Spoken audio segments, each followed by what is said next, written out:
A blessed day to everyone. I am Eliza Sendon and welcome again to 218 of 365 Daily Devotion with Bible Character Edition.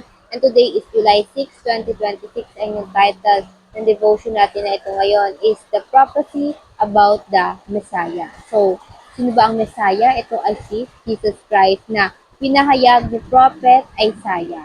In this devotion, again, sa book na kanyang sinulat, which is the Isaiah, we will talk about the passage or summarize natin yung concept nito, yung gospel, which is ito nga, yung the problem, ito yung tinalakay natin nakaraan, kahapon is yung standard. Sa problem, we are the sinner. Sa standard, ito is yung God is holy. Ito yung standard ng Diyos and the promise ngayong araw, the coming Messiah. So, for the next day is the solution and the next day is about the hope. Now, for our scripture for today, ito ay mababasa natin sa Isaiah chapter 9. Ito nga yung sikat na verse na sinasabi, For us a child is born. So, in verse 1, sabi dito, But there will be no room for her who was in anguish. In the former time, he brought into contempt the land of Zebulun and the land of Naphtali. But in the latter time, he has made glorious the way of the sea. The beyond the Jordan, the land beyond the Jordan, Galilee of the nation. The people who walk in darkness have seen a great light. Those who dwelt in the land of deep darkness, on them has light shone. So, si Jesus lahat ang pinapatungkulan nitong verses natin binasa. And para sa ating katuruan, there are three promises or prophecy about the coming of Jesus. Unang-una na dito is the Messiah will come as a great light that transform lives. Napakatinding liwanag na babago sa buhay ng mga tao. At ito ay naganap noong nag-umpisa na magministeryo ang Panginoong Hesus. Because every time Jesus preaching, yung mga tao ay nagkakaroon ng liwanag sa kanilang isipan, sa kanilang buhay. And the same with us, Jesus' light expose the darkness we keep on hiding inside. Kasi sa dilim hindi natin makikita yung sarili din nating mga kasalanan. But because of Jesus, mauunawaan natin na bakit ka makasalanan, na kahit na nabubuhay ka naman na wala namang bisyo, hindi ka naman nagmumura, and why even your wealth make you sinner? At bakit kailangan mo ng tagapagligtas, which is si Jesus sa iyong buhay? And because we see Jesus light, lalo na kung nagbabasa tayo ng Biblia, talaga dito nauumpisahan, lalo na sa gospel, nauumpisahan ito na i-transform yung ating mga buhay inside and out. And pangalawa, the Messiah will reign as the divine King of peace. Messiah siya ang Diyos na nagkatawang tao, Diyos at Hari ng kapayapaan. Dito sa verse 6, sinabi dito, for us a child is born, because si Jesus Christ ipinanganak siya ni Mary na tao. To us a son is given, because he was the Son of God, and the government shall be upon his shoulder. Jesus reigned because he is the divine King, and his name shall be called Wonderful Counselor, Mighty God, Everlasting Father, Prince of Peace.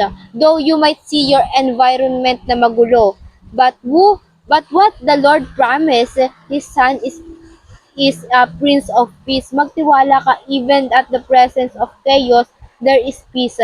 Kasi namamahala na sa ating mga buhay, sa ating mundo, si Jesus Christ. Because Jesus already reigning to us and for us. And pangatlo, the Messiah will establish and advance the kingdom of God. At ito ay naganap na ngayon because Jesus came 1,000 years ago. And sa verse 7 ng Isaiah, hindi magwawakas ang pag-unlad ng kanyang pamamahala at maghahari ang kapayapaan. Siya ang magmamana ng kaharian ni David at patatatagin niya ito at paghahari ang may katarungan at katuwiran magpakailanman. Siguraduhin ng Panginoon ng mga hukbo na matutupad ito.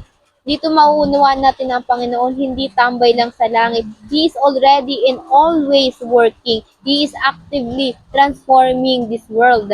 Sabi nga sa Biblia, si Jesus ay hindi napapagod na maghatid ng katarungan magpakailanman. And now, para naman sa ating mga application, paano ba natin ito may apply sa ating mga buhay? Number one, see through the eyes of faith the advancement of God's kingdom. Eyes of faith, which mean it looking not on the visible things, but to the lens of Lord's promises. Makikita mo, God is actively involved and in the business of in advancement His kingdom. Sa lahat ng aspeto ng ating buhay, mapupolitika man yan sa pamilya, sa trabaho, sa paaralan, o kahit sa mga kaibigan natin. And pangalawa, advance the kingdom of God through your life, family, and work. Hindi sapat na nakikita lang natin ang Diyos na kumikilos sa mundo. We all must be participate in His mission. Katulad nga sa buhay mo, baka gamit tayo sa Diyos. Kasi yung buhay natin, ito yung best version of Bible. Ito yung, dito una nakikita ng tao na ito pala yung Biblia. Sa buhay mo, dapat nagre-reflect sa atin ang bawat katuruan ng Panginoong Jesus sa Biblia. The living version, tayo yung living version. And sa pamilya mo, serve your family, take care of it, and it is your chance to end the curse kung nasa broken family ka naman ay ito na yung chance mo na baguhin ito. Kingdom advancement nangyayari even at the kitchen, sa sala o kahit saang parte ng tahanan niyo.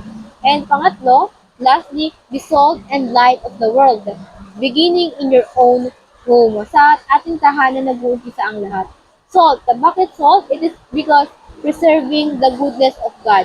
Ikaw dapat na nagpapanatili ng kabutihan, lalo na sa inyong pamilya and light kung saan nagre-reflect sa atin ang buhay na ipinakita ni Jesus Christ. Reflect the character of the Lord Jesus Christ. And all of this must begin in your own house. Dalhin mo ang liwanag ni Kristo sa inyong tahanan at dalhin mo sa labas din ng inyong tahanan. And now for our reflection, why must every good thing that happen in the world be attributed to our God? Bakit para sa Panginoon natin ito lahat ng ating ginagawa? And yun lang po, before we finally end, let's have a short closing prayer. And let's pray everybody. Heavenly Father, thank you for bringing us and sending us Jesus Christ, our true light and King of this world, Lord God. Lord, forgive us for sometimes we rule on our own life, Lord God, but Lord, ituwid niyo kami at tulungan niyo kami hayaan si Kristo na mamahala sa aming mga buhay. Lord, help us to be the salt and the light, Lord God, of this world. Because we know, Lord God, we are your ambassador, Lord God, na upang makita pa namin ang ilang mga tupa, Panginoon, na nawawala at ihatid namin sa inyo, Panginoon. Tulungan niyo kami, Panginoon. Gamitin mo kami ang aming mga buhay, Panginoon. Tulungan niyo kami mag-umpisa sa aming mga tahanan, sa aming pamumuhay, Panginoon. Panginoon, hindi namin ito magagawa kung wala ang tulong niyo kayo, Panginoon. We always pray for your goodness, your grace, Lord God, your provision in every mission that give to us, Lord God. Ngayon lamang po, Panginoon, nawa ang tanging pangalan mo lamang aming madakilat na taas in everything we do, Lord God. Ngayon po, in Jesus' name we prayed. Amen and amen and amen. At ayun na po, I hope marami tayong natutunan at matututunan tayo ni pray na sama-sama sana tayo na mag-upal sa Panginoon. See you again tomorrow for our devotion. Have a nice day ahead and God bless.